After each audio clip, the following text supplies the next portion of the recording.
This presentation will be about how financial literacy amongst young adults can solve issues in our world today. So, what are the issues that we're trying to solve today? So, the main issue I want to solve is the student debt crisis. And as we can see, the student debt crisis is a massive issue that needs to have a solution.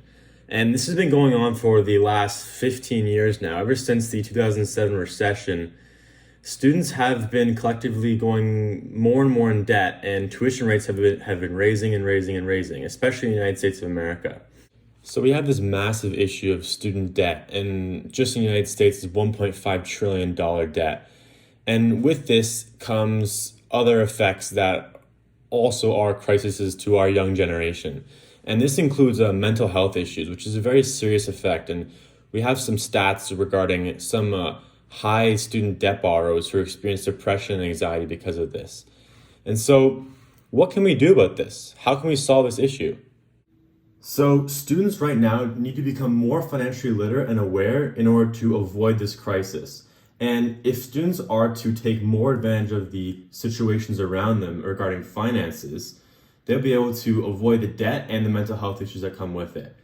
I'm going to explain some different ways in how students and young adults can take advantage of the opportunities around them to become more financially literate. And the first one I want to talk about is understanding what opportunities and routes you have for your post-secondary education or any other opportunities you want to take.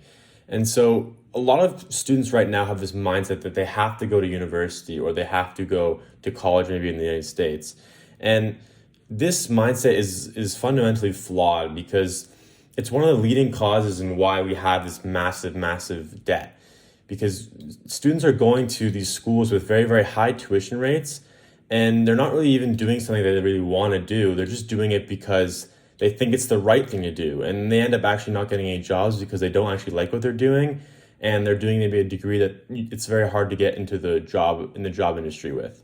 And so students should think more about the different opportunities they have in terms of college and the trade schools, or just straight up working, going right into the workplace. And I mean, there's zero tuition rates there, and you go automatically right into the workplace. You're already making income. And so, yeah, students should just think a lot more about what they can do post-secondary rather than only thinking, I have to go to university. So the next thing I want to talk about is grants, bursaries, and scholarships. And this is a very interesting one because not a lot of people know about this. And these are basically just funds that you can tap into and have access to if you meet the qualifications for whatever they're asking for. So whether this is an academic scholarship or you need to be a lower class citizen to get a certain bursary, whatever it may be, the issue with this comes that majority of these grants or bursaries, they go unclaimed because just not enough people apply for them.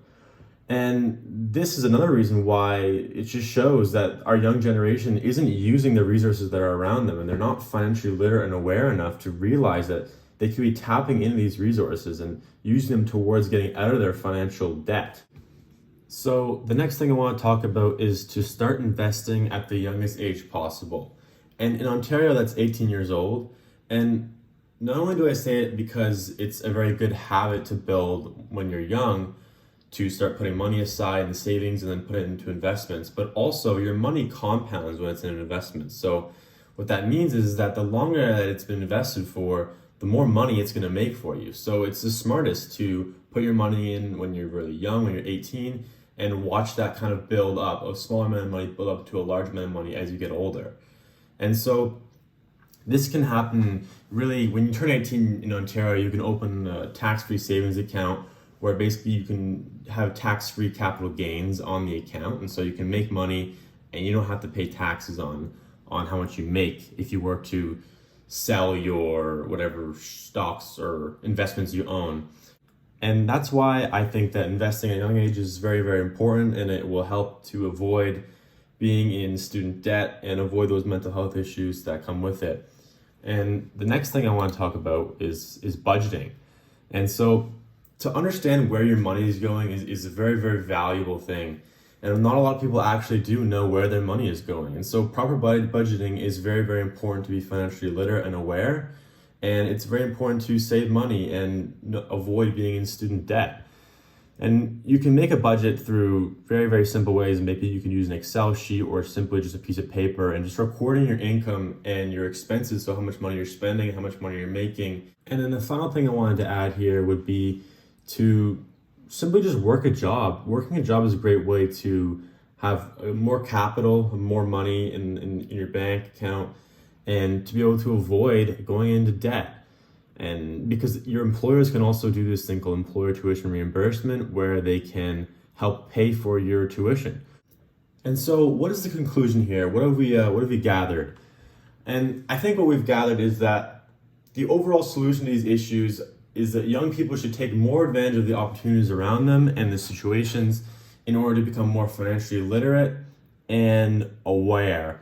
Because if they are to do so, they can take advantage of all these things that I've listed here in this presentation, and that will hopefully get them on the right foot to avoid student debt and help getting out of it if they already are in it.